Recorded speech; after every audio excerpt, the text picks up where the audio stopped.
Alright, so now we're going to show you how to install a radiator on a Toyota Soarer SC300. So I guess the first steps you'd want to do is disconnect your overflow, your radiator hoses, your top radiator mounts, and drain your radiator. Now normally you drain your radiator first, but as you can see after the pressure test, there's no water on the top, so there shouldn't be any or much water coming out of that pipe. So if your radiator is full, drain it first. Right, so we're under the car, and here's the drain tap. So you open him up to drain the coolant out of your radiator. Put a bucket underneath to catch all your fucking spills. As you can see, this is water because it's been slowly leaking out over time. So instead of putting coolant in, I've just put water because until it's fixed, fuck it, you know. And it'll drain out faster actually if you take the cap off, so air can get down in it. So removing these, I like to use multi-grips. I just find them a lot easier. So just do that, and then I might just have to put this down for a sec. Give it a wiggle and it'll come off. And there you have it.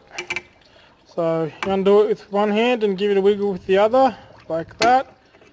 And just give it a wiggle with the other and pull as you have the other hand on the clamp, and it'll just come right off, no worries at all. Alright.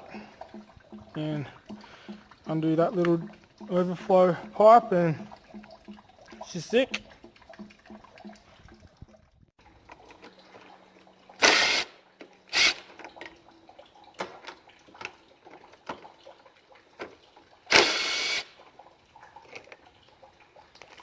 Undo the 4 12mm bolts on your top radiator mount.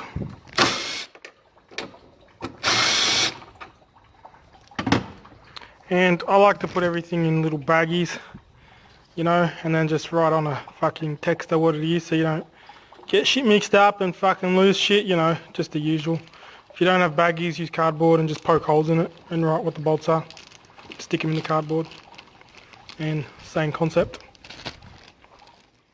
Now when you remove these mounts, there's also, aside as well as the 2 12mm, there's a 10mm in there that just goes under there and hooks onto the little fucking plastic shroud cover shit.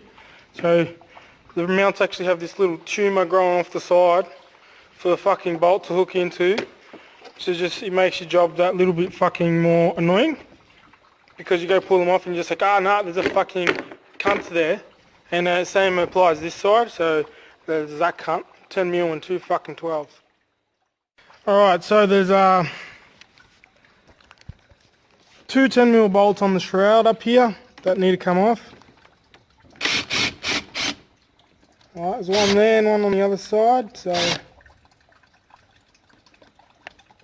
don't want to drop him, so I'm being careful. And I'm just going to smack him there. Alright, and after you undo those 2 10mm bolts on the shroud, that's basically everything you need to take off from the top. So I've removed that whole top pipe just to make my job easier and have more room here, because, you know, fucking there's a fucking wobbly fucking dongle there. You don't want that cunt in your way, trust me. So yeah, pipe, cap, just fuck him off. Mounts, screws, fucking, there's one on that side, and then that's all from the top, the rest is all on bottom. So just disconnect this bottom hose. I like to use multi-grips to compress the clamp, and then just wiggle the hose off with your other hand. And there we have it. Alright, now we only got the transmission lines to remove.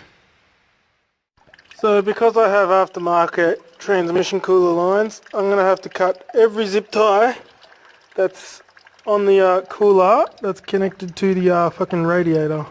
I don't have to cut the ones not connected to the radiator, but the radiator's coming out, so any lines connected to the radiator, they gotta get fucking circumcised and snipped off.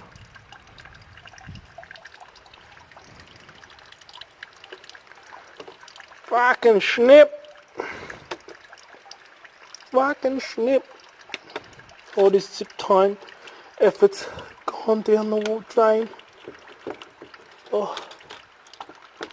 Ah. Cunt. Cut, you fucking... It'll help if you have sharp fucking things. These are fucking shit.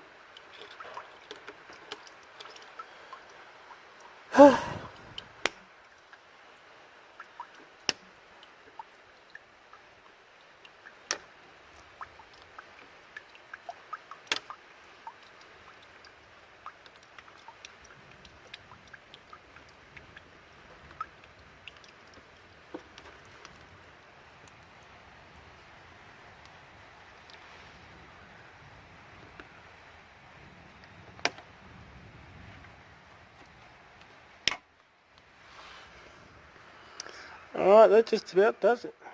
Alright, so to remove these transmission lines, transmission cooler lines, you either need a Phillips head or a socket. I just got a 7mm socket for this guy.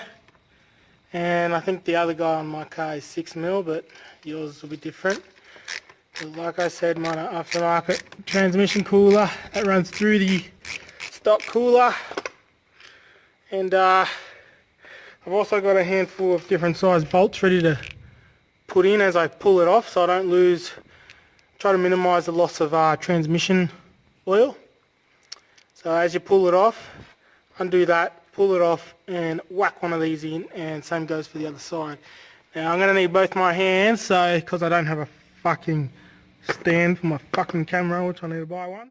So I removed the transmission lines. Now there will be some fluid leaking out of the stock transmission cooler, which is basically just a pipe that goes through the radiator. So it uses the radiator's coolant to cool the transmission oil. And yeah, I just added a further aftermarket cooler to further cool it again.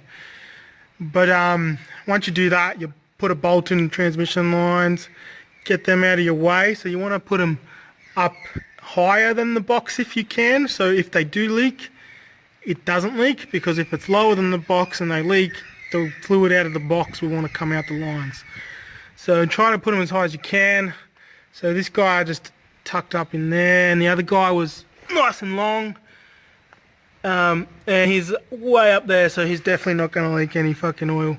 And after you do them, undo your bottom hose, undo the bolts on your lower bolts on your fucking shroud. The radiator will just pull off, and then your shroud should pull off either with it or straight after the radiator. So here it is, and that'll pull straight up now, but I kind of need both my hands to lift it up evenly. So again, I need to buy a tripod so I can film this shit better, but yeah, I'll try to get one for the next video. So like all things car related, nothing is ever simple. The fucking shroud is getting caught on the fucking battery tray, as you can see. So I don't feel like taking the battery and the battery tray out, so I'm gonna unbolt the hub fan. 4 bolts around there, unbolt that, the hub fan will just drop loose. Then I can pull the shroud off, the hub fan out, and then the radiator will come out too. So I'll do that and let you guys know how it goes. It's pretty hard, and the belt spins as you try to take them off. Just get a spanner, 17mm spanner on the power steering pump, or you can use the alternator or the crank, doesn't matter what you hold, just to hold the belt in place, so when you undo those bolts, it won't turn and spin.